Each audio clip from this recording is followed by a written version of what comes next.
नमस्कार दोस्तों, बहराइच में कैसे पुलिस की देखरेख में दंगे हुए आज मैं आपको दिखाऊंगी। लेकिन उससे पहले मेरे 7 सवाल हैं जिनके जवाब देने में उत्तर प्रदेश पुलिस की खीसें निकली आ रही हैं, जिनके जवाबों का ना होना इस तरफ इशारा करता है कि ये दंगे, ये तनाव, ये उन्माद पहले से लिखी लिखाई स्क्रिप्ट का हिस्सा था। पहला सवाल, जब उत्तर प्रदेश पुलिस लाश रात में ही जलवा देती है तो फिर गोपाल मिश्रा की शव यात्रा आखिर क्यों निकालने दी गई?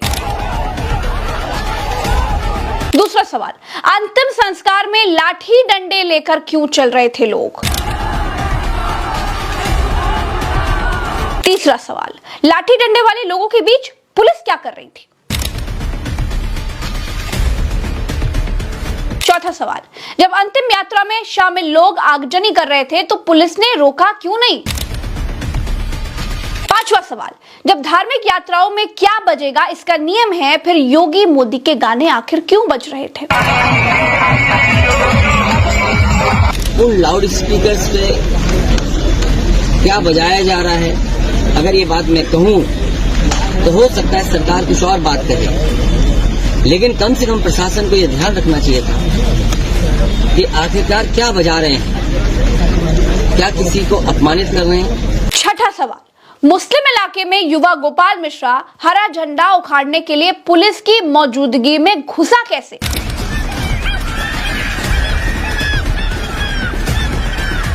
सातवां सवाल, जब यात्रा का रूट पहले से तय था तो फिर सुरक्षा के इंतजाम आखिर क्यों नहीं थे? पत्थर चले कैसे? दोस्तों, आप क्रोनोलॉजी समझेंगे तभी आप बहराइच के दंगे को थोड़ा आराम से समझ पाएंगे, क्योंकि आपका समझदार होना बहुत जरूरी है।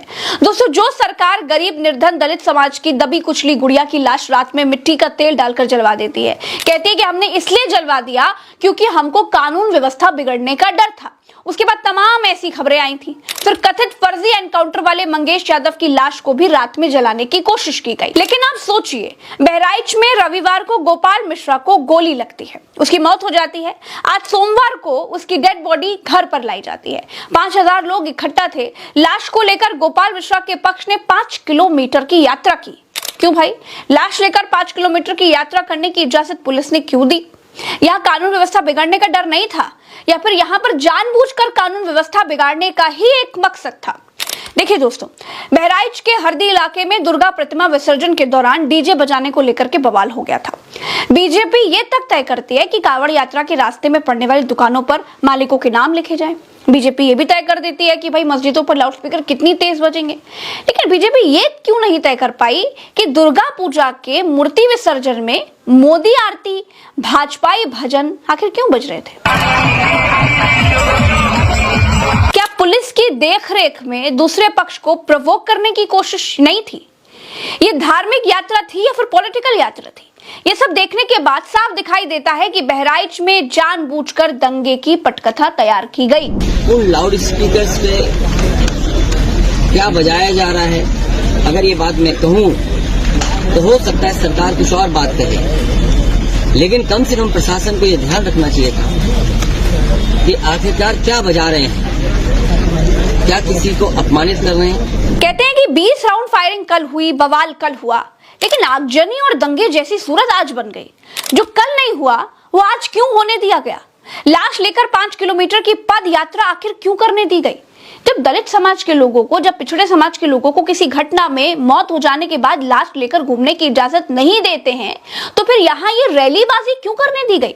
इन सवालों के जवाब पुलिस नहीं देगी, लेकिन दोस्तों आप जरूर दीजिएगा, आप जरूर पूछिएगा अपने मन से और सवाल का जवाब कमेंट में लिखिएगा। देखिए, 10 सीटों पे जो चुनाव है उसमें 5 सीटें तो समाजवादी पार्टी के पास थी।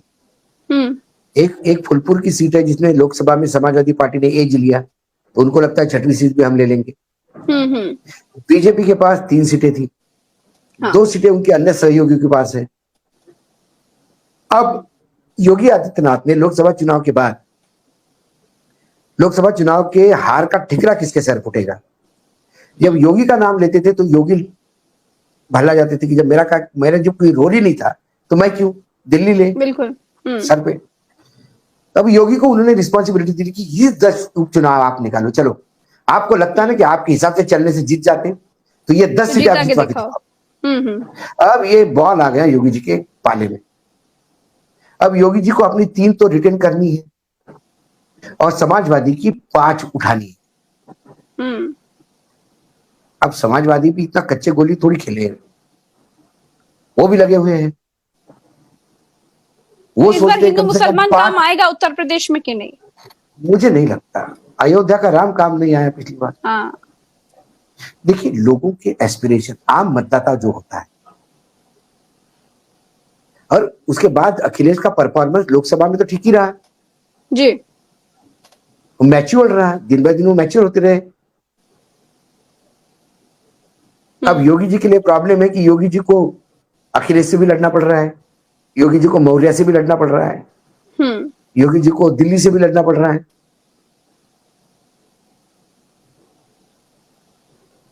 तो योगी जी कई फ्रंट पे चुनाव लड़ रहे हैं और दिल्ली चाहेगी, दिल्ली बड़ी खुश होगी जब ये 10 पे नहीं आएंगे।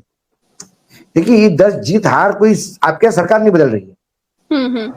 ये 10 जीतने से या हारने से, 10 की 10 योगी को गई तो फर्क नहीं पड़ेगा, और 10 की 10 समाजवादी पार्टी उठा ले गई तो योगी की सरकार नहीं जाएगी। इतना कोई चेंज नहीं होने वाला है। लेकिन योगी के नेतृत्व और कंटिन्यू रहने पर प्रश्न चिन्ह हो। हाँ,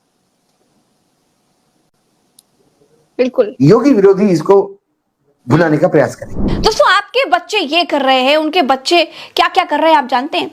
ये एक अकेली तस्वीर लाखों करोड़ शब्दों के बराबर है। आपके बच्चे मजहब के लिए मर रहे हैं और एक दूसरे को मार रहे हैं, लेकिन उनके बच्चे अपना भविष्य संवार रहे हैं, अपना भविष्य बना रहे हैं। और ये तस्वीर बताती है कि एक कौम अकेले कुछ नहीं कर सकती, साथ चलना ही पड़ेगा। उनके बच्चे तो साथ चल रहे हैं, क्या आपके बच्चे चल रहे हैं? आप अपने बच्चों के भीतर, अपने भीतर भरी नफरत की था लेकर देखिए। 2 मिनट बैठिए और सोचिए कि हम कहां जा रहे हैं। बहराइच में हरा झंडा कमान की छत से नोचते इस युवक का नाम गोपाल मिश्रा है। गोपाल मिश्रा दुर्गा पूजा की मूर्ति विसर्जन का जुलूस लेकर के जा रहा था। सूचना के मुताबिक पत्थरबाजी हो गई, साथ में योगी की पुलिस थी। साहस और भी ज्यादा बढ़ गया। गोपाल मिश्रा एक छत पर चढ़ गया जिस पर हरा झंडा लगा था। हरे झंडे को छत पर लगी रेलिंग समेत नोच दिया। फिर किसी ने गोली चला दी। 22 साल के गोपाल मिश्रा की मौत हो गई। गोली किसने मारी पता नहीं चला। एफआईआर में मुस्लिम पक्ष के नाम है।